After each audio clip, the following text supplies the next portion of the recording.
मित्रहो, भारत हा देश कृषीप्रधान देश आहे हे सर्वांना माहीत आहे.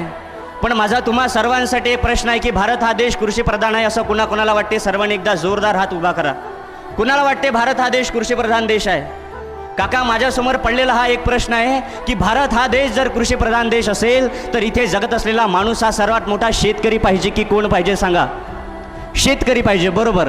भारत हा देश जर कृषीप्रधान देश आहे तर इथचा सर्वात मोठा माणूस जर कोणता असेल तर तो शेतकरी पाहिजे. मग तुम्ही सांगा, भारत हा देश कृषीप्रधान देश आहे की भारत हा देश पुढारी प्रधान देश आहे?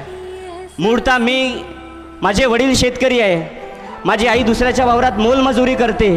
खऱ्या अर्थाने माझंही आता ॲग्रिकल्चर कंप्लीट झालं आहे. हे सर्व जरी खरं असलं, एवढा मोठा होऊ नये जर मलाही अजून एक प्रश्न पडला आहे की भारत हा देश कृषीप्रधान देश आहे की भारत हा देश पुढारी प्रधान देश आहे? भारत हा देश कृषीप्रधान देश आहे, इथचा शेतकरी मोठा व्हायला पाहिजे. आणि खऱ्या अर्थाने आपल्या शेतमालाचा भाव ठरवणारे आपण नाही तर तिथे एसीच्या खुर्चीवर बसणारा माणूस आज भाव ठरवतो. मला वाटतं ही परिस्थिती फार दयनीय झाली आहे.